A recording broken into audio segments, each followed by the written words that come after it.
বিধানসভা নির্বাচনে তৃণমূলের ভরাডুবির পর অবস্থা কার্যত তাসের ঘরের মতোই।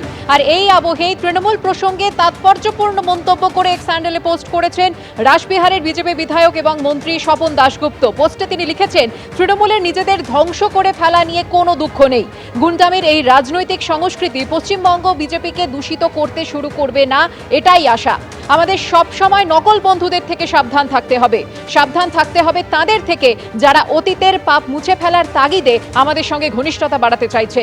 পশ্চিমবঙ্গের শুদ্ধিকরণ অসম্পূর্ণ রাখা যাবে না, পোস্ট করেছেন স্বপন দাশগুপ্ত।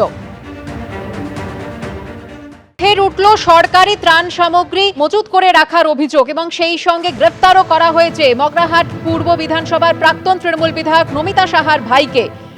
পঞ্চায়েত সমিতির প্রাক্তন কর্মাধ্যক্ষ রবীন সাহাকে গ্রেফতার করা হয়েছে।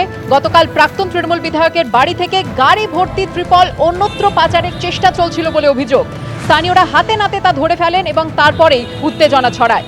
মগরাহাট পূর্ব বিধানসভার প্রাক্তন তৃণমূল বিধায়ক নমিতা সাহার ভাইকে গ্রেফতার করেছে পুলিশ। সরকারি ত্রাণ সামগ্রী চুরির অভিযোগ রয়েছে তার বিরুদ্ধে। পঞ্চায়েত সমিতির প্রাক্তন কর্মাধ্যক্ষ রবীন সাহাকে গ্রেফতার করা হয়েছে।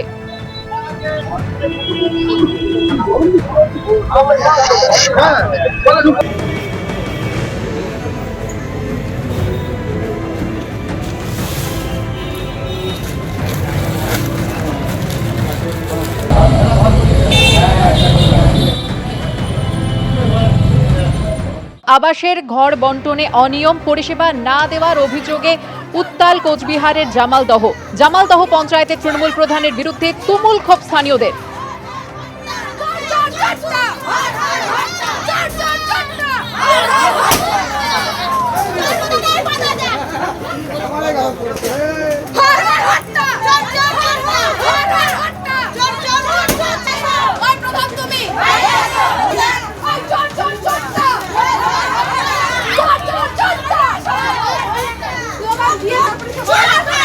ক্ষোভ উগরে দিচ্ছেন, পচা ডিম ছুড়ছেন স্থানীয় বাসিন্দারা। পঞ্চায়েত প্রধানের বাড়ি লক্ষ্য করে কথা বলে নেব আমাদের প্রতিনিধি শুভেন্দু ভট্টাচার্যের সঙ্গে। শুভেন্দু, দেখো, জামালদহ গ্রাম পঞ্চায়েতের তৃণমূল কংগ্রেসের প্রধান গীতা বর্মন, তার বিরুদ্ধে অভিযোগ তিনি 2 মাসেরও বেশি সময় ধরে গ্রাম পঞ্চায়েতের দপ্তরে যাচ্ছেন না এবং যার ফলে সাধারণ মানুষ পরিষেবা থেকে বঞ্চিত হচ্ছে।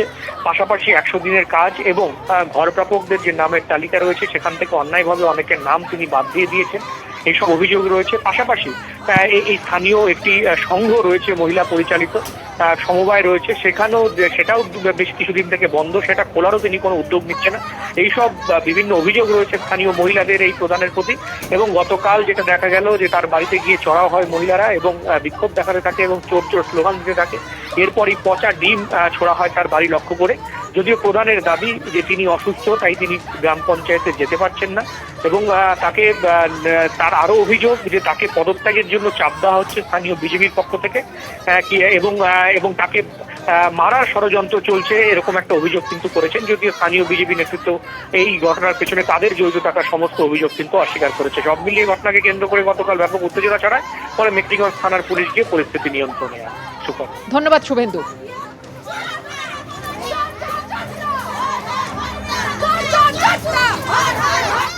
এবিপি আনন্দ এগিয়ে থাকে, এগিয়ে রাখে।